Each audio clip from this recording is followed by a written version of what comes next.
darles un breve repaso de los trastornos hidroelectrolíticos de una forma práctica y sencilla, de forma que les sirva tanto, bueno, la naturaleza de esta plática es dirigida sobre todo a estudiantes de medicina, pero en este tema particularmente, el prepararte para un examen involucra también prepararte para resolver problemas frente a un paciente. Entonces, en realidad, no importa cuál sea tu grado académico o no importa si ves o no ves pacientes, esto debería ser de utilidad para ti y para tu formación. Entonces, vamos a empezar de lleno con trastornos del sodio. Y lo primerito es que les voy a compartir un caso clínico. Entonces, se trata, vean ustedes, de un paciente masculino de 58 años de edad que como antecedentes tiene hipertensión arterial sistémica, también una infección crónica por virus de hepatitis C, que le condiciona una hepatopatía crónica en una escala de MELD, que esto quiere decir que ya tiene cirrosis. El paciente presenta ictericia y encefalopatía y también un carcinoma hepatocelular a consecuencia de su infección por virus de hepatitis C. Vean la ascitis que tiene y anasarca. Entonces, también como parte de su manejo de la ascitis, ustedes van a ver que este tipo de pacientes frecuentemente recibe diuréticos de tipo tiacídicos y de hecho lo frecuente también es que este tipo de diuréticos se combinen con diuréticos de asa para el manejo de la ascitis. Entonces, desde aquí ustedes ya les deben empezar a llamar la atención algunos de los antecedentes como factores de riesgo para el desarrollo de trastornos del sodio, como puede ser pues el que tenga ascitis y anasarca nos habla de que tiene clínicamente un estado hipervolémico y el que esté utilizando tiacidas, pues también vamos a ver que es de importancia. Entonces, rápidamente, a manera de generalidades, funciones del sodio, recordemos que es el principal ion extracelular, que la osmolaridad normal del volumen líquido extracelular va de 275 a 295 miliosmoles por kilo, la osmolaridad, y que su principal función es mantener el balance de agua entre el espacio intracelular y el espacio extracelular. Recuerden, esta formulita no se les vaya a olvidar nunca, la fórmula de osmolaridad calculada, 2 veces el sodio. Hoy en día, el potasio ya lo podemos dar como una constante, entonces si quieren no utilizamos el potasio, 2 veces el sodio más la glucosa entre 18, más el BUN entre 2.8. Y brevemente, recuerden ustedes, cuando una célula se encuentra en un medio isotónico, pues esto lo único que quiere decir es que el intercambio de agua, el flujo neto de agua hacia adentro y afuera de la célula es de cero. Cuando enviaremos a una célula en un medio hipotónico, esto lo que quiere decir que existe menos tonicidad en el espacio extracelular y la tendencia será a intentar diluir el interior de la célula, entonces habrá un ingreso de agua hacia el interior de la célula con la consecuente hinchazón de la célula, ¿no? O se pueden formar esferocitos, o bueno, puede recibir varios nombres. Si lo embebemos en un medio hipertónico, entonces el agua intentará salir de la célula para diluir el medio y se podrán formar crenocitos, o bueno, estas células que en el caso específico esto nos interesa en los eritrocitos, que se hacen chiquitos, se arrugan, o también en algunas células del cerebro, las partes del cerebro que carecen de barrera hematoencefálica y que su función justamente es el censar la osmolaridad sanguínea. Y recordemos que la concentración de sodio normal en el suero va de 135 a 145 miliequivalentes por litro. En cambio, en el medio intracelular, pues esta concentración es menor a 20. Entonces, fuera de la célula, la concentración o la relación de cuántas veces más concentrado el medio extracelular respecto al medio intracelular, pues va de unas 8 a 10 veces. Muy bien, entonces, ¿por qué es importante la hiponatremia? Vean ustedes, esta es una diapositiva del dueño de UpToDate, en donde él enseña como en el 2010, 2011, y esto se ha repetido a lo largo del tiempo, la palabra o el término que más ingresan en UpToDate la gente que lo consulta es hiponatremia. ¿Esto qué nos traduce? Pues bueno, que es un trastorno frecuente y que frecuentemente no lo entendemos, porque si no, no lo buscaríamos tanto en este tipo de buscadores, ¿no? Hablando rápidamente acerca de la epidemiología de la hiponatremia, tiene que quedar muy claro que la hiponatremia sí es el trastorno hidroelectrolítico más frecuente, es el que tiene mayor prevalencia. 7% de los pacientes ambulatorios, de la gente que está en la calle, tiene hiponatremia, 38% por ciento de pacientes hospitalizados tiene hiponatremia y hasta 53% de los pacientes geriátricos que son institucionalizados tienen hiponatremia.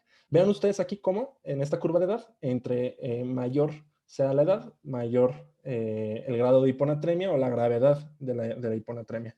Entonces, con la que compite habitualmente es con hipocalemia, pero definitivamente hoy en día entendemos que es la hiponatremia. Entonces, hay distintas maneras de clasificar a la hiponatremia.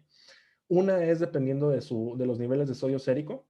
Una hiponatremia leve de 135 a 130, moderada de 129 a 125 y profunda menor a 125. Esto en realidad nada más es para que lo conozcan porque hoy en día sabemos que no se traduce en gravedad clínica ni en riesgo de complicaciones asociadas a la corrección en la profundidad de la hiponatremia. Sí es importante que lo sepan reconocer y que la clasifiquen en este modo, pero no la vamos a utilizar para la toma de decisiones en la clínica. El tiempo de desarrollo, esto sí es muy importante. Cuando es menor a 48 horas, vamos a considerar que es aguda, y cuando es mayor a 48 horas, consideramos que es crónica. Si no sabemos, entonces todas las hiponatremias serán crónicas.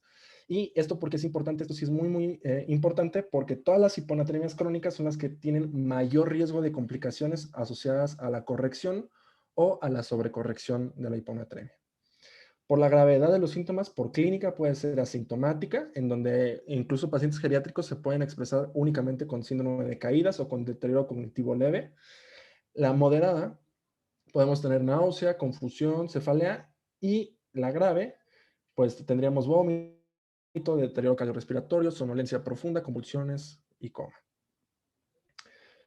Es muy importante reconocer la osmolalidad plasmática de los pacientes con hiponatremia. Esta es parte central del abordaje, como lo estaremos viendo, y aquí la vamos a clasificar en la hiponatremia hipotónica, que esta como tal es la hiponatremia verdadera, o una hiponatremia no hipotónica, que esta sería una hiponatremia en presencia de osmolalidad normal o de osmolalidad aumentada, es decir, una hiponatremia isoosmolar o hiperosmolar.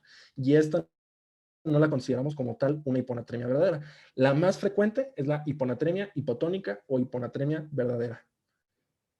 Y también clínicamente vamos a intentar distinguir en el estado de volemia del paciente, es decir, reconocer cómo está su estado de volumen líquido extracelular. Puede estar hipovolémico, euvolémico o hipervolémico. Esto en realidad muchas veces es muy difícil de hacer. Se ha demostrado en diversos estudios que básicamente feeling del clínico es un volado atinarle si el paciente está hipovolémico, euvolémico o hipervolémico. Tiene que estar francamente muchas veces como para reconocer en qué estado de volumen está. Por ejemplo, en el caso clínico que les puse, pues ahí claramente no tendríamos mucha duda de que ese paciente está hipervolémico, pero verdaderamente es un reto para el clínico distinguir este tipo de volumen. Entonces, como les comentaba, una vez que tenemos... Perdón, sí le hago los comentarios. Una vez que tenemos... perdón. Una vez que tenemos una lectura de sodio menor a 135,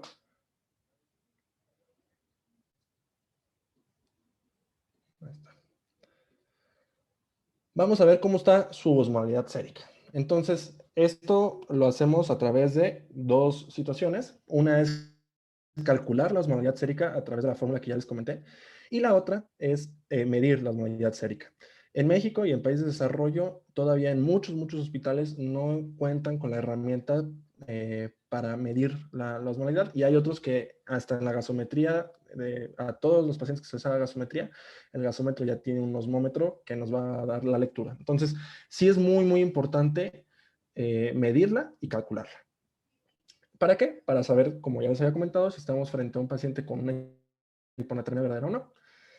Entonces, vamos a excluir o corregir la hiponatremia no hipotónica. ¿Qué quiere decir? O sea, básicamente, lo primero es, como ya les había comentado, saber si el paciente tiene una hiponatremia verdadera o no, con la gasometría o cálculo de brecha osmolar. La brecha osmolar es la diferencia entre lo que nos da nuestro cálculo. Si se fija, nuestro cálculo nada más toma en cuenta el sodio, el BUN y la glucosa, y como tal, el dato de la medición de la osmolalidad. Cuando la brecha osmolar es mayor de 10, decimos que hay una brecha osmolar aumentada, y eso nos traduce que existe un osmolito que está aumentando la osmolaridad que no tomamos en cuenta en la fórmula y que nos está condicionando la hiperosmolaridad o la hipertonicidad. Como ustedes se podrán imaginar, si estamos frente a una hiperosmolaridad secundaria a cualquier osmolito, pues eso va a acarrear agua, va a arrastrar agua desde el espacio intracelular al espacio extracelular, y con esto secundariamente diluirá al sodio. Entonces este es el contexto de la hiponatremia hipertónica o hiponatremia hiperosmolar. ¿Qué osmolitos pueden estar presentes que no tomemos en cuenta dentro de la fórmula? Muchísimos. Básicamente, en el contexto de un paciente hospitalizado, bueno, desde pacientes intoxicados con alcohol, etanol, metanol, glicerol, etcétera, etcétera, o también pacientes que se someten a procedimientos urológicos, procedimientos contrastados, esos pacientes, bueno, todo eso también podría generarnos una hiponatremia hipertónica. Por otro lado, cuando tenemos la osmolaridad normal, en el rango de la normalidad, pues consideramos que es una pseudo-hiponatremia. Y otro tip de buena práctica clínica, como lo vamos a estar viendo, la hiponatremia por hiperglucemia. Entonces, dentro del abordaje, medir la osmolaridad sérica y calcularla. Si, como les había comentado, la brecha osmolar es mayor a 10, habrá alguno de los siguientes mecanismos. Cuando la osmolaridad es normal, vamos a pensar que se trata de una hiperlipidemia o hipertrigliceridemia, o también una paraproteinemia, en donde la elevación de los triglicéridos o la elevación de las proteínas totales nos va a dar una lectura espuria o facticia o falsa de la hiponatremia. Esto está sencillo de entender. Vean ustedes cómo normalmente tenemos en las muestras, donde habitualmente se hace, o sea, cuando ustedes piden los electrolitos, en la muestra tenemos una fase líquida y una fase sólida, y con base en esto es que se toma la medida de concentración del soluto en la fase líquida, obviamente. Cuando tenemos algo que nos expande la fase sólida, como por ejemplo hiperlipidemia importante o hiperproteinemia, este tipo de aparatos no logran identificar que este exceso de fase sólida es fase sólida y piensa que es fase líquida. Entonces, digamos que se interpreta como que hay una expansión de la fase líquida, y esto es una dilución falsa de la lectura del sodio. Entonces, por eso esto es una pseudohiponatremia. Esto en realidad es muy, muy raro. O sea, que un paciente tenga triglicéridos arriba de 1500 en realidad es raro. O también o que una paraproteinemia nos condicione esta lectura falsa, pero siempre vamos a poder estar seguros de que la lectura del sodio es correcta comparándola con el método de potenciometría directa del sodio que está en las gasometrías. Ese método no utiliza o no se fija en las fases sólidas, o no hay manera de que la fase sólida nos modifique la lectura, y por lo tanto ese método, en el caso de que tengamos sospecha de que nos encontramos frente a una pseudohiponatremia, sería como podríamos estar seguros de que si es una hiponatremia o es una pseudohiponatremia. Y como les comentaba, cuando tenemos hipertonicidad y con una brecha osmolar elevada, es decir, que el sodio está, bueno, que la glucosa está normal, que el BUN está normal,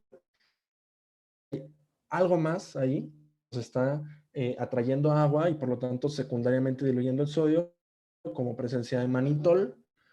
El manitol que se utiliza como diurético, o también como parte de procedimientos, como se ha comentado, urológicos, sobre todo, etanol, metanol, etilenglicol. Incluso el propilenglicol es un metabolito que se utiliza muchas veces hoy en día, que está muy de moda o que está muy en boga, que los pacientes estén bajo sedación. Por ejemplo, bueno, ciertos productos o ciertas marcas de midazolam tienen eh, pues, algunos de estos, sobre todo propietanol y glicerol, que nos pueden también dar hiponatremia secundaria. Entonces, pacientes de terapia intensiva también podrían estar en este riesgo, ¿no? Si la brecha osmolar es normal, es decir, menos de 10, entonces se descarta todo esto. Entonces, no está de más, si nos encontramos frente a un paciente con hiponatremia, descartar que no sea una pseudohiponatremia o una hiponatremia por hiperglucemia. Entonces, siempre fíjense, bueno, fíjense aquí como entre mayores sean los niveles de colesterol, se asocian a menores niveles de sodio, de lecturas de sodio. Esto consistente con la pseudohiponatremia por hipercolesterolemia, por hiperlipidemia. Y vean ustedes aquí cómo conforme aumenta la glucosa, pues la glucosa, como ustedes saben, es un metabolito que atrae agua, que tiene efecto tónico o poder tónico sobre la membrana celular, y por lo tanto, a mayor glucemia, pues más hiponatremia. Es por eso que muchos de ustedes recordarán una formulita para corregir el sodio con base en la glucosa, los niveles de glucosa. Cuando la glucosa es mayor de 400, la corrección será de 2.4 mil equivalentes de sodio por cada 100 miligramos de glucosa arriba de 100. Y cuando la glucosa es menor de 400, la corrección será de 1.6 mil equivalentes de sodio por cada 100 miligramos de arriba de 100. ¿Qué quiere decir esto? Esto quiere decir, si estamos con un paciente con hiponatremia e hiperglucemia importante, lo primero que vamos a hacer es corregir la glucemia. Y al momento de corregir la glucemia, automáticamente, al eliminar el exceso de glucosa, retirar ese exceso de glucosa hacia el espacio intracelular, va a acarrear agua y los niveles de sodio van a aumentar. ¿Qué tanto? Pues 2.4 mil equivalentes por cada 100 miligramos de glucosa arriba de 100, en caso de que fuera arriba de 400, es decir, la regla que ahí está. Entonces, para que ustedes sepan cuando corrijan la glucosa, qué tanto se va a ir modificando el sodio. Un buen tip es que siempre que busquen corregir sodio, vamos a corregir primero todo lo demás. Primero la glucosa, primero el potasio, porque corregir ambos nos van a estar corrigiendo el sodio. Si corregimos primero el sodio, entonces estamos en riesgo de dar una sobrecorrección de sodio. Entonces, paciente con hiponatremia, vamos a excluir causas no hipotónicas, como ya lo vimos, que la gasometría es una herramienta poderosa y también los niveles de triglicéridos o de proteínas si lo sospechamos. Si no, vamos a medir la osmolaridad sérica. Si esta es baja, pues será una hiponatremia verdadera, que esta es la más frecuente. Si es normal, pseudohiponatremia. Si es alta, la presencia de algún osmolito extra. Una vez que estamos seguros de que estamos frente a una hiponatremia verdadera, vamos a fijarnos si es aguda y sintomática. O sea, lo siguiente o el siguiente paso sería determinar cuál es la condición clínica del paciente. Acuérdense que lo más importante es tratar pacientes, no tratar laboratorios. Entonces, si es aguda y sintomática, vamos a darle una corrección con solución salina hipertónica. Esto es en general, esto se aplica en general. Cualquier paciente con una hiponatremia aguda y sintomática, vamos a dar una corrección que puede ser una corrección, por así decirlo, agresiva con hipertónico. Si no es aguda o no es sintomática, entonces vamos a corregir la hiponatremia. Podemos corregir la hiponatremia a un paso, vamos a decir, más cauteloso y sobre todo previniendo las complicaciones de la corrección del sodio. Dice este paper, malditos si la corregimos, malditos si no la corregimos. O sea, verdaderamente muchas o una tendencia durante mucho tiempo ha sido que es meterte en un problema, tanto dejarla como corregirla. Entonces, ¿qué pasa si tenemos un paciente con hiponatremia aguda y sintomática? Nos vamos a la gravedad de los síntomas para su clasificación. Si tenemos una hiponatremia aguda y sintomática, recuerden, esto es una disminución brusca de la concentración de sodio plasmático con una disminución brusca de la osmolaridad plasmática, lo que nos lleva a un exceso de agua en el medio extracelular que se va a ir hacia dentro de las células, y aquí lo que nos interesa pues sería el contexto del edema cerebral o una herniación. Entonces, todos los pacientes que lo hagan de forma aguda y sintomática, esta sería la principal complicación de no tratar a la hiponatremia.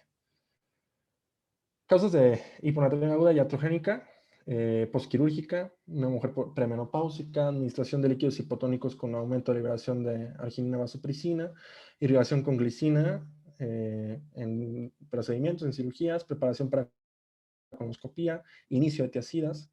Ojo con lo de la colonoscopía, ustedes saben que es muy, muy frecuente que un día antes le pasen, bueno, diversos componentes al colon del paciente para limpiarlo, y este es un factor de riesgo, ¿no? La poliepsia psicógena, ingesta de éxtasis, inducida por ejercicio, y lo más frecuente es que sea multifactorial, cualquiera de estos agregados. Entonces, si ustedes se ponen a pensar un paciente postquirúrgico, con dolor, con náusea, que se está liberando vasopresina, que le pasan hipotónicos porque el cirujano no tiene idea de cómo reanimar un paciente, que tiene también ingesta de algún diurético por X razón, pues tendrá múltiples factores de riesgo para desarrollar hiponatremia. Continuando con el caso, Entonces, él ingresó, el paciente, con un sodio de 135 para un drenaje biliar. Después de que se le colocó el drenaje, se le disminuyó a 129 miliequivalentes, alta. 7 días después regresa más ictérico, eh, con un bilis total de 15, con una lectura de sodio de 122, BUN de 66 y glucosa de 150. Entonces, lo que les pediría es que alguien me hiciera el favor de abordar al paciente. Es decir, tenemos un paciente con una lectura de sodio baja. Entonces, lo que sigue, según lo que hemos platicado, es descartar que no sea una hiponatremia hipotónica. Entonces, para esto, tenemos que irnos a la fórmula de osmolaridad calculada. Alguien en el chat que ponga rapidísimo, está bien fácil. ¿Cuánto tiene de osmolaridad calculada este paciente?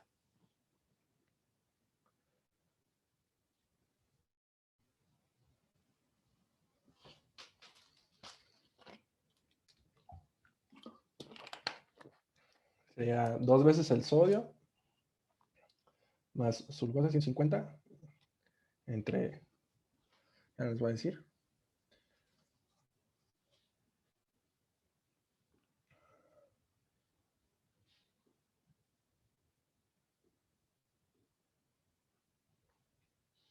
bueno,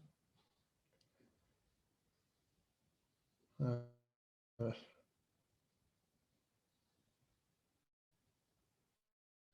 275. Muy bien. Entonces, pues, ¿será Sí, sí, verdadera? sí. ¿No será verdadera? Sí, es verdadera. Está ahí en el límite, ¿eh? O sea, está ahí en el límite. En realidad, sí pareciera, o sea, que tiene una tendencia hacia abajo, pero no es, o sea, ojo, con 275, ¿cuál es el tipo de hiponatremia? Entonces vamos a dejarla como una hiponatremia verdadera. ¿Cuál es el diagnóstico diferencial de la hiponatremia? Aunque, como dijimos, está en el borde. Si alguien quiere ser minucioso y hacer un ejercicio minucioso, alguien diría, yo quiero pedirle proteínas, yo quiero pedirle lípidos para descartar nada más que no sea una isoosmolar. ¿No? Bueno, entonces fíjense muy bien, aquí está sus laboratorios a lo largo de la estancia. Vean cómo el día 1 tuvo 122, ahí, tuvo 122 de glucemia. Ahí por alguien preguntó cuánto está el potasio, aunque en realidad recuerden que no nos interesa mucho. Vean cómo en realidad no se modifica a lo largo del tiempo. Y es muy chiquito el valor, entonces por eso lo ignoramos. Entonces vean ustedes cómo tiene su hiponatremia. Al día siguiente, 116 de sodio. Entonces aquí si le calculamos la normalidad, sí va a salir una hipoosmolar, es decir, una hiponatremia verdadera. Le dan hipertono, le dan salino hipertónico como tratamiento y vean que no responde. Al día siguiente sigue bajando, le dan hipertono, sube poquito, le dan hipertónico, sube poquito, pero si ven, no es suficiente para corregir la hiponatremia. Entonces esto nos debería llamar la atención. Vamos a hacer el ejercicio, vean el sodio urinario. El sodio urinario, a lo mejor no lo hemos comentado, pero cuando está abajo de 20, consideramos que está bajito. ¿Qué quiere decir esto? Que las pérdidas no son renales, o sea, el riñón no está tirando sodio. De algún otro lado, pudiera ser que se esté tirando el sodio. Vean la osmolaridad. Aquí ya nos dio un poquito más baja, entonces vamos a dejarla como una hiponatremia verdadera. Hiponatremia verdadera. Entonces, haciendo un poquito de ejercicio clínica de diagnósticos diferenciales, una hiponatremia hipovolémica y de hiponatremia hipovolémica o de hiponatremia hipervolémica. Recordemos que este paciente pues estaba hipervolémico. Y el CIAF. Entonces, en este casito, este actor, Captain, se puso a medir el sodio en distintos líquidos y vio que de todo el tubo digestivo, todos los líquidos tienen menor concentración de sodio que el suero, así como el sudor, excepto las sales biliares. Entonces, si recuerdan, este paciente había sido ingresado para una derivación biliar. Entonces, vieron, analizaron la composición del líquido biliar, vieron que le quitaron el drenaje, le cerraron el drenaje y la hiponatremia se dio. Entonces, vean cómo el hipohipervolémico es el último apellido, o euvolémico, después de saber la tonicidad de la hiponatremia. Entonces, hablando acerca del manejo, cuando es grave sintomática, básicamente hay dos grandes literaturas, el panel de expertos de Estados Unidos y las guías europeas. Este panel de expertos no se basa hay que decirlo, no se basan en ninguna evidencia, sino que literalmente la opinión de muchos expertos que se juntaron. Pero si se fijan, no hay mucha diferencia con las guías europeas. Si te dice, si los síntomas son graves, hoy en día se prefiere utilizar bolos de solución salina del 3%, a manera o a razón de 100 mililitros cada 10 minutos, máximo 3 bolos. Y los europeos te dicen 150 mililitros cada 20 minutos, 2 a 3 bolos. Entonces, si se fijan, no se peleen. Siempre que vean una hiponatremia verdadera con síntomas graves, vamos a darle bolos de solución salina hipertónica al 3%, 100 mililitros cada 10 minutos, máximo 3. Si los síntomas son moderados, entonces también se podría utilizar bolos, según los europeos, o una infusión continua de salina 3% a razón de 0.5 a 2 mililitros por kilo por hora. Lo más sencillo definitivamente siguen siendo los bolos. Los bolos han demostrado ser seguros para la corrección de una hiponatremia grave y sintomática. En México no existe solución salina 3%. ¿Cómo la preparamos? Vean, solución salina 3% tiene 513 miliequivalentes de sodio en un litro, lo que quiere decir que en 250 mililitros tiene 128 miliequivalentes. Vean ustedes que la solución salina al punto 9, el salino normal, tiene 154 miliequivalentes en un litro y 250 mililitros tendrá 38.5. Entonces, si yo quiero preparar un bolito de 10 mililitros de solución salina, o sea, bueno, lo que tenemos en México es salino al 17.7%. Si ustedes le piden al personal de enfermería el hipertónico, así viene. 10 mililitros de 17.7 trae 30 miliequivalentes. Entonces, vamos a intentar aproximarnos a los 128 miliequivalentes.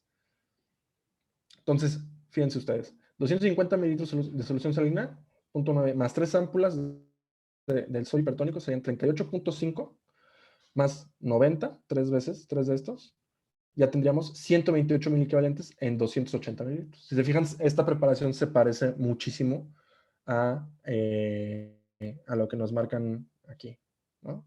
Los bolitos de 150 mililitros de sodio al 3%.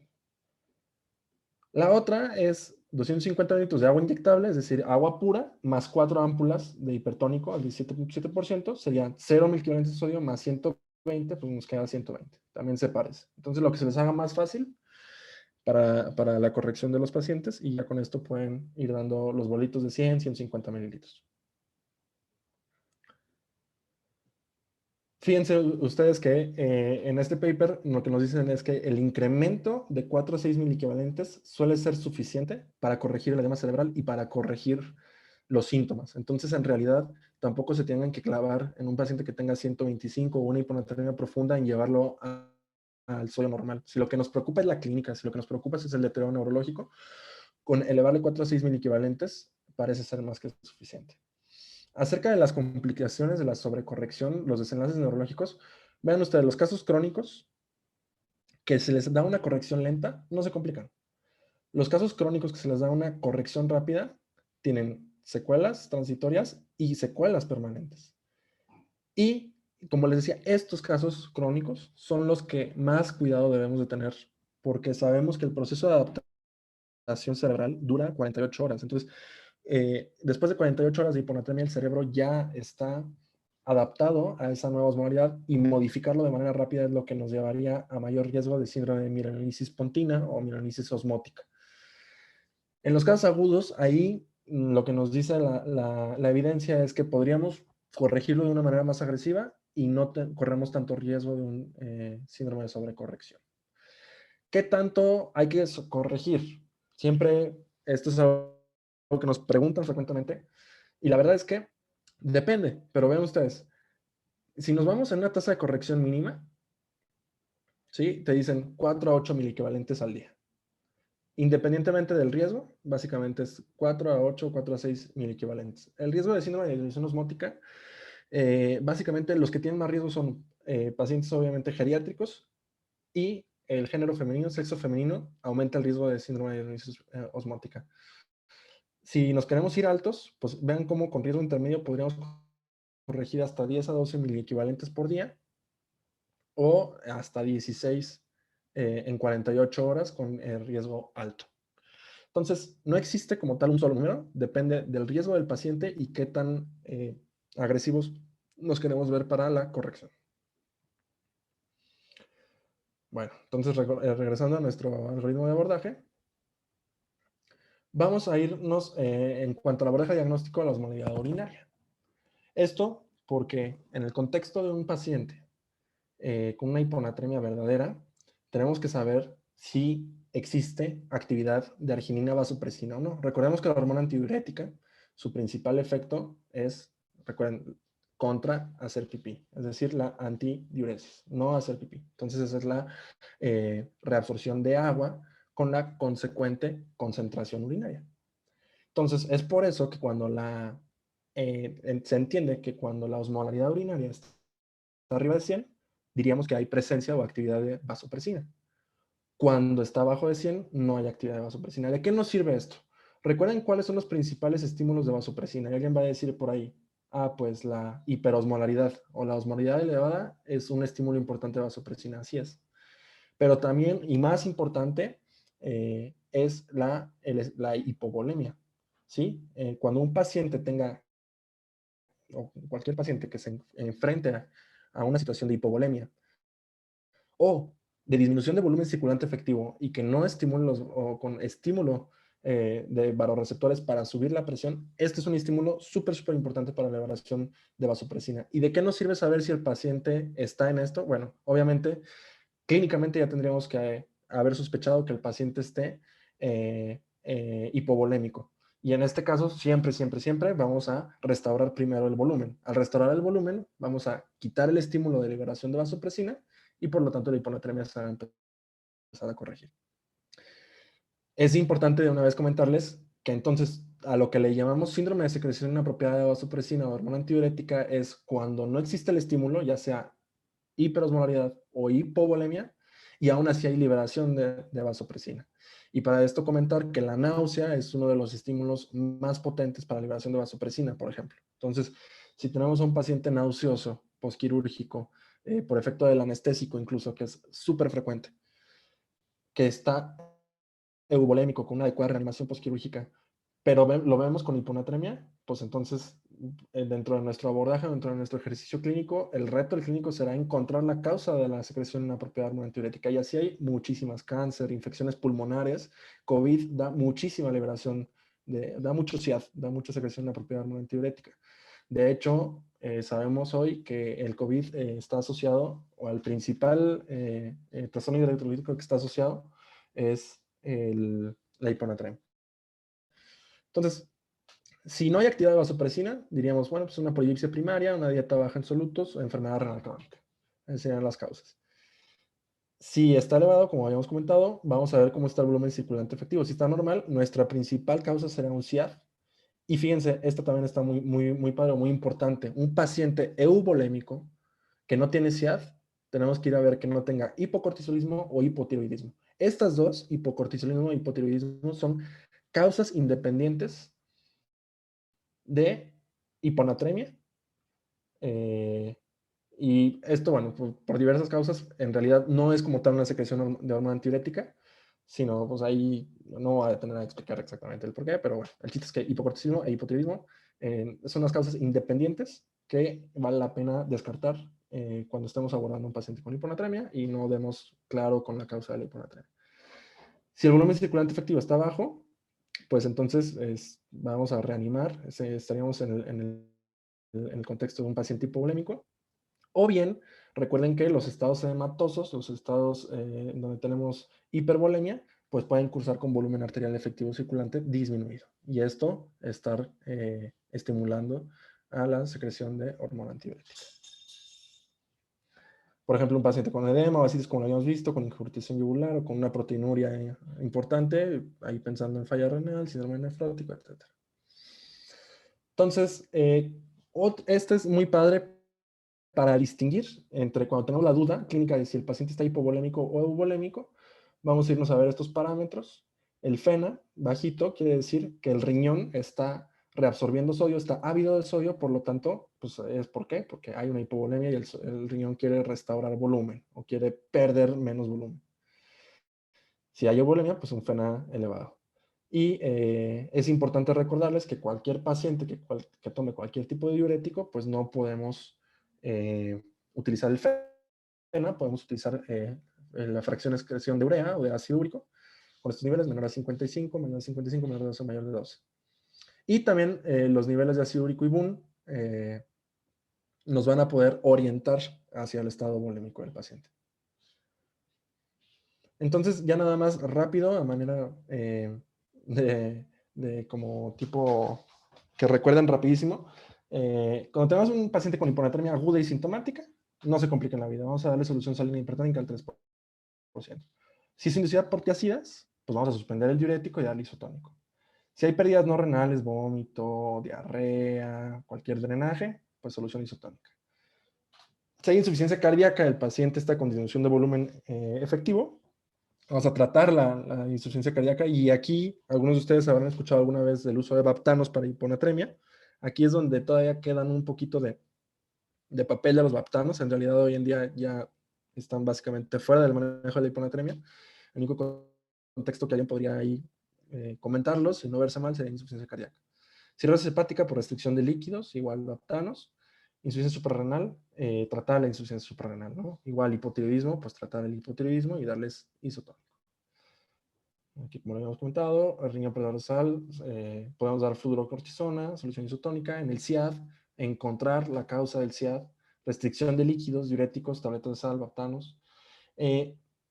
Acerca de la restricción de líquidos, pues es que en la clínica muchos caen en la conducta de a cualquier paciente con hiponatremia terminarle restringiendo los líquidos.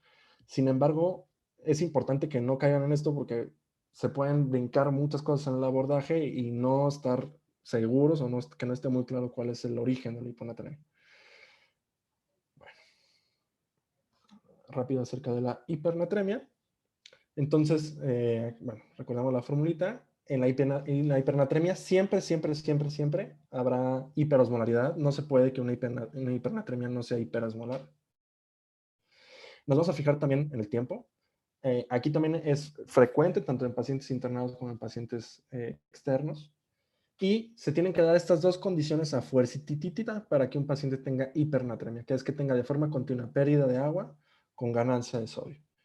Siempre, siempre, siempre que vean un paciente con hipernatremia, debe de tener estas dos, pérdida de agua con ganancia de sodio. Muchas veces es clásico ver que haya pacientes con muchísimo salino, que les dan 1000 cada 8 por ninguna razón de solución salina, incluso de Harman. Esto se asocia, de entrada les tengo que decir que esto se asocia más a hiponatremia que a hipernatremia, o eso dice la literatura. Sin embargo, por supuesto que una causa que podría ser de hipernatremia sería esta sobre reanimación hídrica. Y esto es cuando la ganancia de sodio pues, está por la vena, también por la dieta, y que tengamos pérdida de agua, por ejemplo, que se esté utilizando algún diurético con actividad de acuarético. Entonces, aguas, aguas. O sea, mucha de la hipernatremia siempre, siempre, siempre se asociaría a la iatrogenia. Entonces, los que tienen mayor riesgo, pues son aquellos que no tengan la capacidad de comunicarse o la capacidad de sensar su sed, su estímulo de la sed, pacientes ancianos o pues, lactantes para abajo, ¿no? Pacientes internados que estén recibiendo infusiones de hipertónico, o también, este es un muy importante factor de riesgo, que se estén alimentando a través de sondas nasogástricas, que estén utilizando diuréticos osmóticos, lactulosa en los pacientes con encefalopatía o bajo ventilación mecánica. Recuerden que estos pacientes con ventilación mecánica tienen per se, sin que tengan fiebre, aumento de las pérdidas insensibles, por lo que esto puede ser un factor de riesgo para el desarrollo de hipernatremia. Como les había comentado, estado mental alterado, diabetes descontrolada o desórdenes poliúricos. Entonces aquí también nos interesa ver cómo está el estado de volumen con las mismas restricciones que ya comentamos. Si se fijan, si por ejemplo estamos en un paciente hipovolémico que tiene una hipernatremia, de entrada, recuerden que aquí siempre vamos a tratar primero la hipovolemia. O sea, ¿de qué te sirve tener un paciente con neunatremia y muerto o chocado, ¿no? O sea, entonces vamos a tratar la hipovolemia. Nos podemos fijar en el sodio urinario para saber si las pérdidas está habiendo pérdidas o no renales de sodio, es decir, para ver cómo se está comportando el riñón. Si hay pérdidas renales, entonces sospecharíamos, por ejemplo, una enfermedad renal, una falla renal, o utilización de que el diurético que estamos utilizando en el paciente sea la causa. Si no hay pérdidas renales, pues entonces tendremos que buscar dónde está perdiendo el agua, ¿no? Como ya habíamos comentado, el aumento de pérdidas insensibles es un factor de riesgo. Acerca de la eubolémica, aquí pues es variable, pero también tendríamos que hacer el ejercicio. Por ejemplo, y esta es la más típica, clásicamente la diabetes insípida se describe como la hipernatremia euvolémica por excelencia. Entonces, siempre que vean que un paciente es claramente euvolémico, vamos a sospechar que no tenga ahí una diabetes insípida. No compare la diabetes insípida con el síndrome de secreción inapropiada de hormona antidiurética. No tiene nada que ver, ¿sale? Entonces no intentan ahí confundirse o compararlo. O sea, son cosas diferentes. En la diabetes insípida, pues ocurre lo contrario, ¿no? No hay liberación de hormona antidiurética. Y recuerden que pues, existe central y periférica, ¿no? O renal. De pérdidas extrarrenales igual, ¿no? Ver que no haya sido por aumento de pérdidas insensibles. Si el paciente está hipervolémico, entonces pensaríamos que como está hipervolémico, el riñón está está intentando tirar exceso de sodio, y entonces aquí nos iríamos a las ganancias de sodio, ¿no? Que sea primaria por la dieta que es rara, pero podríamos sospechar un hiperaldosteronismo, Cushing, asociado a diálisis, asociado a que se le ha administrado mucho bicarbonato de sodio a los pacientes, que esto también es frecuente, o que de plano le están dando tabletas como para tratar una hiponatremia, tabletas orales de sodio. Entonces, esta, esta formulita sí es importante. Esta es para saber nuestra infusión de sodio, qué tanto le va a modificar la osmolaridad del paciente. Sodio infundido menos el sodio sérico sobre el agua corporal total más uno. Cuando este más uno viene de que clásicamente siempre se da 1 litro. Si van a utilizar menos en un paciente, por ejemplo, que está edematizado y que no le podemos dar tanto líquido, no hay razón de darle 1 litro, entonces ahí nada más en lugar de 1 le ponemos 0.5. ¿Sale? Igual, esta era la original, pero ya le quitaron el potasio. De hecho, este paper acaba de salir, bueno, que este es del 2000, pero fue en el diciembre del 2020 que salió una modificación que era justamente esto del 1. Entonces, hace el ejercicio de cómo está la tonicidad osmolar y valorar el estado de volumen del paciente siempre será muy importante, ¿verdad? ¿Cómo podemos diluir la sangre del paciente? Existen todas estas maneras. Vean, el glucosado al 5%, que probablemente sea la que más utilicemos en México. Pero también podemos utilizar salino al 0.45 o al 0.2. Y bueno, ¿en qué contexto podríamos utilizar salino al 0.9 o ringer lactato en el contexto de un paciente, como ya habíamos comentado, en hipovolemia, ¿no? Entonces, en hipovolemia, déficit de volumen, vamos a corregir primero el déficit de volumen, vamos a buscar tratar las causas. Hay una formulita por ahí que es la del déficit de agua, y esta probablemente también muchos de ustedes ya la hayan escuchado antes. Comentar acerca de ella que cada vez se utiliza menos, que tenemos que estar seguros que el paciente está en normovolemia para que aplique la fórmula del déficit de agua. No funciona en ningún otro tipo de paciente más que en los normovolémicos.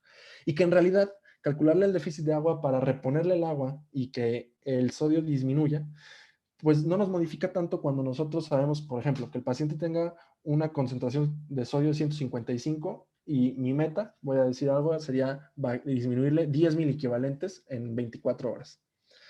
Pues en realidad no vale la pena calcular el déficit de agua si tú ya te propusiste esa meta. Entonces, en realidad, cada vez hay mucha controversia acerca de la utilización de esta fórmula.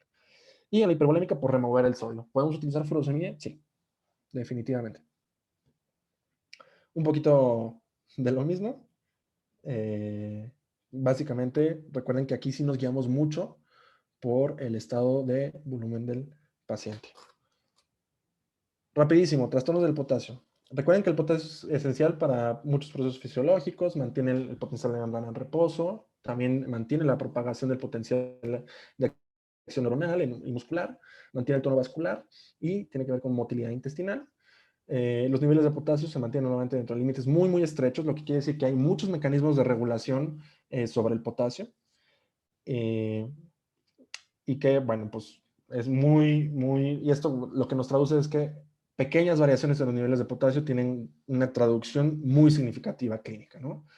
Hipercalemia mayor arriba de 5, ocurre en 10% de los pacientes hospitalizados y las causas serían redistribución, disminución de la excreción o aumento de la ingesta. O sea, shift de potasio que se esté conservando, por ejemplo, por disminución de tasa de filtrado glomerular, disminución de entrega distal, deficiencia de mineralocorticoide o función anormal distal del túbulo renal, y también aumento de la ingesta. Se debe excluir pseudohipercalemia. Recuerden ustedes que cuando la toma de la muestra de los pacientes es traumática, es complicada, cuando le batallan, esto aumenta el riesgo de que licen los eritrocitos, licen las células que ahí vienen y que esto nos aumente el grado de la lectura del potasio, ¿no? Sea una hipercalemia falsa y es una... Ahí va la siguiente pregunta. ¿Cuál de estas es falsa?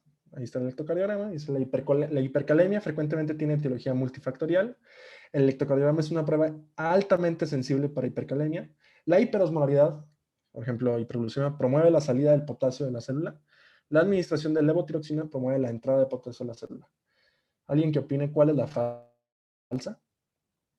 Vean este electro, yo creo que muchos de ustedes les llamará la atención las ondas T picudísimas, que a cualquiera le harían sospechar, picudas, simétricas, de una hipercalemia importante. Se han asociado el trazo electrocardiográfico con los niveles de potasio. Vean cómo ya cuando tenemos niveles de 8, pues básicamente veríamos del mismo tamaño la onda T que el complejo QRS, y de 9, pues mayor la onda T, ¿no? Que esto ya básicamente es incompatible con la estabilidad eléctrica del corazón. Pero para los que la falsa era que el electrocardiograma es una prueba altamente sensible, solo 46% en este estudio de un chorro de pacientes, solo 46% presentaban cambios en el electrocardiograma. Y solamente 24, del 26%, tenían ondas T picudas. Vean cómo no se asoció muchísimo cambios en el electrocardiograma con los niveles de potasio. Vean básicamente cómo estos pacientes, pues con niveles de 6.8 a 7.1, no presentaban cambios en el electrocardiograma con una razón o una proporción muy similar a los otros niveles de potasio. Entonces, no se claven en el electrocardiograma o no crean que un paciente que tenga factores de riesgo para el desarrollo de hipercalemia, con estarle tomando un electrocardiograma, por no picarlo, vamos a estar tranquilos de que no esté desarrollando hipercalemia. O sea, es una prueba que no sirve para diagnosticar o que no sirve para tamizaje de hipercalemia. Vean este caso, un masculino de 77 años con enfermedad renal crónica con un potasio de 8.5, vean su electrocardiograma perfectamente normal. Entonces, pero cuando es la única método que tenemos, y esto se puede dar, por ejemplo, en el contexto de un paciente en quirófano, que no tengamos la manera inmediata de tener una lectura de potasio, pues entonces el electrocardiograma puede ser una herramienta que sí puede salvar vidas. O sea, tampoco les estoy diciendo que el electrocardiograma no sirve. Estoy diciendo que no se fíen de él, ¿no? Teniendo las otras maneras. Entonces, de hipercalemia, como les había dicho, en casos de hemólisis, leucocitosis, trombocitosis, incremento de la ingesta, aquellos que tengan suplementación de potasio, transfusiones. Recuerden que cada unidad eritrocitaria viene con 20 miliequivalentes de potasio y esto no lo podemos modificar. Entonces, pacientes que tengan protocolo de transfusión masiva tienen riesgo de desarrollar hipercalemia. Shift por hiperosmolaridad. La hiperosmolaridad sí hace que salga el potasio de las células. Déficit de insulina y fármacos, ¿no? Los beta bloqueadores también, ahí por su mecanismo de acción, no voy a detener en eso, aumentan el potasio extracelular. Disminución de la excreción renal de potasio por enfermedad renal, por fármacos, aquellos que bloquean el sistema renina-angiotensina-aldosterona, sobre todo el doble bloqueo, que es raro relativamente, o insuficiencia suprarrenal. Entonces, si vemos cambios en el electrocardiograma, a lo que nos vamos a ir es inmediatamente a estabilizar el miocardio. Lo que nos interesa es que el paciente no caiga en una arritmia mortal. Entonces podemos dar 10 mililitros de gluconato de calcio al 10% en un minuto. Tendríamos que ver mejoría electrocardiográfica en 3 a 5 minutos y si no, podemos repetir la dosis hasta 3 veces. Sí, si no, bueno, pues podemos internalizar el potasio con insulina o con agonistas beta 2 con 10 unidades de insulina. Esta va a regular con bolo de 50 mililitros de dextrosa al 50%, seguido de una infusión al 5%. Cuando la glucemia es mayor de 300 miligramos, podemos aplicar la insulina sin bolo de glucemia y o el butarol, 20 miligramos inhalado en 10 minutos.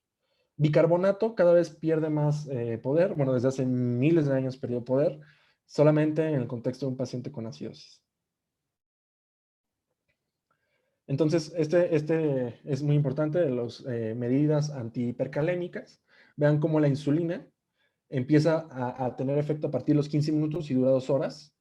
Recuerden que tanto la insulina como los agonistas beta, como el bicarbonato de sodio, en realidad no hacen que el cuerpo pierda potasio corporal total, sino sencillamente que se disminuya, se redistribuya hacia dentro del espacio intracelular.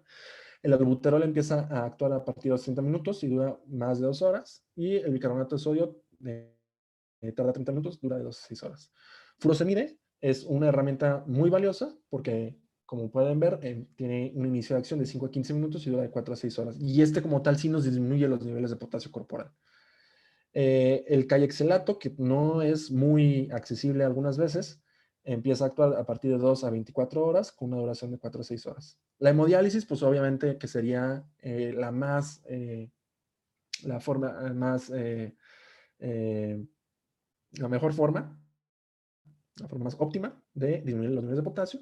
Y el gluconato de calcio, vean por qué lo utilizamos en contexto de un paciente con cambios electrocardiográficos, en contexto de urgencia, porque también actúa de manera inmediata y este nada más estabiliza el potencial de la membrana. De hecho, vean cómo el bicarbonato de forma aguda aumenta los niveles de potasio en lugar de disminuirlos. Entonces, no lo utilicen si no, el paciente no tiene acidosis. Y si tiene acidosis, utilícenlo porque tiene acidosis, no para la hipercalemia. La hipercalemia la están tratando con algo más, que el bicarbonato les va a ayudar a lo largo del tiempo. Pero de forma aguda, vean que va a empeorar el paciente. Vean cómo disminuye muy bien la administración de insulina, los niveles de potasio, como les había comentado, la diálisis pues es lo que más te baja, o de manera más rápida te baja los niveles de potasio. Este paper es viejísimo, es como de los 70s. Hipercalemia, rapidísimo. 28% de los hospitalizados. Si se fijan, ahí podría competir con hiponatremia, pero no, hiponatremia es más frecuente. Concentración sérica de potasio abajo de 3.5. También la clasificamos, como pueden ver, por el grado de profundidad de la hipocalemia. La pseudo hipocalemia, en el contexto de leucemia aguda. Redistribución o shift, pues ahora por utilizar agentes que tengan mecanismo de acción como beta agonistas, como el salbutamol, dobutamina, que tiene importante efecto inotrópico por receptores beta adrenérgicos, teofilina, terutelina. Entonces, esto lo que quiere decir es que al descontinuar estos fármacos que nos están condicionando la hipocalemia, habrá un aumento del potasio de 0.5 a 1, ¿sale? Pérdida renal es la causa más frecuente de hipocalemia iatrogénica. Y pérdidas no renales, pacientes que tienen aumento de gasto fecal, se ha visto que pueden perder hasta ahí 10 mil equivalentes de potasio. Entonces, vean ustedes que hablando acerca de la hipocalemia, hay muchísimas causas. Del shift, pues en el caso al contrario de la hipercalemia era la acidosis, pues aquí es la alcalosis, sobre todo la alcalosis metabólica. Bueno, la única sería la alcalosis metabólica. Aumento de secreción de insulina, aumento de actividad simpática que tenga que ver con activación de receptores beta-adrenérgicos, o utilización de estos agonistas, antagonistas de alfa-adrenérgicos, porque entonces nada más nos dejan libres a los beta-adrenérgicos y estos se activan de más. La parálisis periódica teotóxica, que es rara, pero pues la debemos tener en mente. Y que disminuyan los niveles de sodio, potasio, TPA por un downstream cuando utilizamos mucha cafeína o teofilina. Es frecuente que los pacientes que tengan historia clínica abuso de cafeína se acompaña de hipocalemia. Estados anabólicos y, como habíamos comentado, pseudohipocalemia. La hipotermia también, y también la hipertermia también nos podría dar hipercalemia. Y bueno, acerca de las pérdidas no renales, la diarrea, el sudor, acerca de las pérdidas renales, exceso de mineralocorticoides, un hiperaldosteronismo o un exceso aparente de mineralocorticoides, ¿no? Que es la deficiencia de avance beta de deshidrogenasa, ¿no? Entonces, aquí también hay que hacer mucho papel, o hay que hacer mucho trabajo clínico. La severidad depende del grado y de la duración. Las manifestaciones cardíacas y neuromusculares son las más importantes. Aquí vamos a ver bradicardia, presencia de ondas U, aumento del QT, ondas T planas o deprimidas. Y aquí todavía pierde más valor el electrocardiograma. La causa puede determinarse por la historia clínica muchas veces. Es muy importante fijarnos en los medicamentos que toma el paciente. Siempre les digo, o sea, por ejemplo, todo lo que acabamos de ver, hiponatremia, hay gente que se rompe la cabeza muchas veces por la verdad que acabamos de ver, que al principio siempre es así, pero después nada más te vas directo con el paciente y preguntas, ¿tomas algo para la hipertensión? Ah, sí, hidroclorotiazida, se acabó tu abordaje. Entonces, intentemos simplificar a las causas más frecuentes y al contexto y el escenario clínico individualizado de cada paciente. Revisar la excreción urinaria de potasio. Nada más, acuérdense que el gradiente transtubular de potasio para entrada ya no tiene absolutamente ningún papel. El mejor método sería la recolección de 24 horas. Y si no, pues el cociente potasio-creatinina para nuestro abordaje. Si la recolección es mayor de 20 miliequivalentes al hacer mayor de 15 o un cociente potasio-creatinina mayor a 1, diríamos que la causa es renal por un hiperaldosteronismo o una función distal incrementada, que puede ser por un chorro de causas. Si es hipertenso, sería medir renina y aldosterona plasmáticas. Esto pues no lo hacemos mucho en la práctica. Y si es normotenso, entonces pensaríamos en una acidosis tubular renal, vómito diurético o síndromes, tubulopatías hereditarias, ¿no? También la hipomagnesemia. Entonces, la presencia de anormalidades electrocardiográficas o pares de los músculos respiratorios, vamos a dar directamente cloruro de potasio IV, menos de 20 miliquevalentes por hora. Si hay arritmias, podemos irnos hasta 40 miliquevalentes por hora. Si hay hipofosfatemia, vamos a tratar la hipofosfatemia con fosfato de potasio. Bicarbonato de potasio igual solo si hay acidosis metabólica y reponer magnesio. Esto porque recuerden ustedes que la hipomagnesemia es una causa de hipocalemia y es una causa frecuentemente escondida de hipocalemia que no responden muchas veces. Entonces, si el paciente tiene hipomagnesemia, es muy importante también reponer magnesio. Si no hay emergencia o la hipocalemia es leve, nos podemos ir administrando 60-80 equivalentes al día vía oral. Es la mejor manera de reponer el potasio, la vía oral. Establecer ya tranquilos si es por shift o por déficit. Y pues aquí está, ya nada más recuerden, esto es del Pocket, una concentración urinaria de un cociente potasio-creatinina menor a 13, diríamos que las pérdidas son extrarrenales. Si hay acidosis metabólica, pensaríamos en pérdidas gastrointestinales. Si no hay acidosis ni alcalosis, pensaríamos en pérdidas a través del sudor. Si hay alcalosis metabólica, un diurético distal o vómito.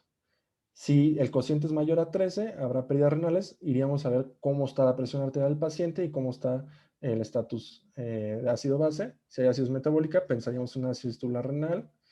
Si es variable, pues deficiencia de magnesio. Si hay una alcalosis metabólica, recuerden que las alcalosis metabólicas nos vamos a ver cómo está el cloro urinario para ver si es respondedor o no a cloro. Si es menor a 10, diríamos una diarrea perdedora de cloro y estos pacientes mejoran con la administración de salino. Si el cloro urinario es mayor a 20, pues entonces vean que hasta podemos hacer este cociente de calcio-creatinina urinaria para ver causas más específicas. Si el paciente está hipertenso, podríamos sospechar un Cushing o un hiperaldosteronismo. Recuerden que los que tienen mayor riesgo de sobrecorrección, hipertensos, cardiópatas, con arritmias, infarto al miocardio o utilización de digoxina o cirrosis. Entonces, si hay hipomagnesemia, vamos a dar sulfato de magnesio 1 o 2 gramos cada 2 horas. Rápidamente, nada más, ¿qué hay acerca de COVID? Bueno, déjenme. ¿Qué hay acerca de COVID?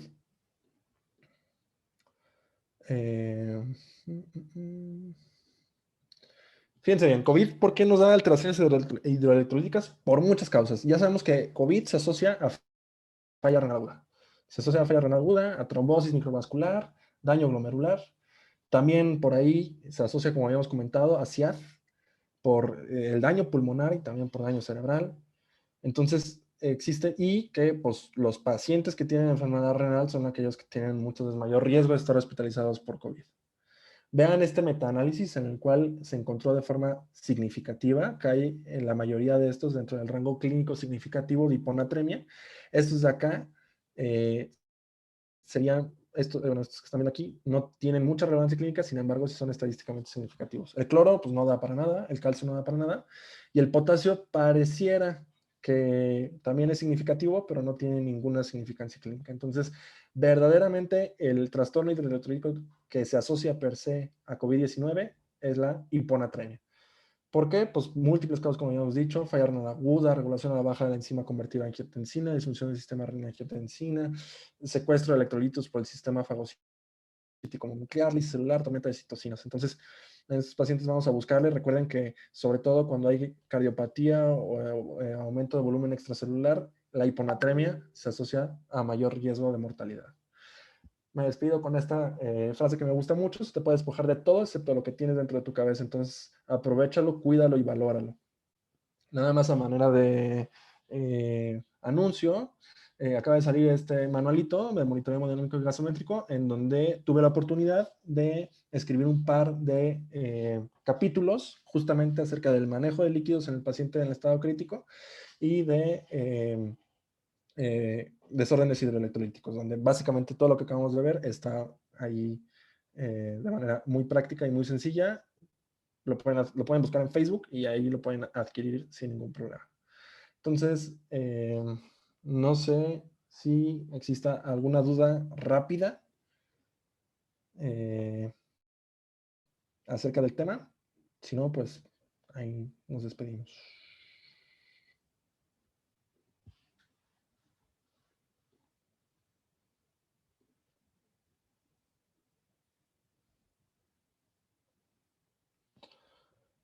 Bueno, pues si no hay dudas, entonces igual a través de la página de Instagram nos pueden contactar y ahí estamos para servirles. Muchísimas gracias.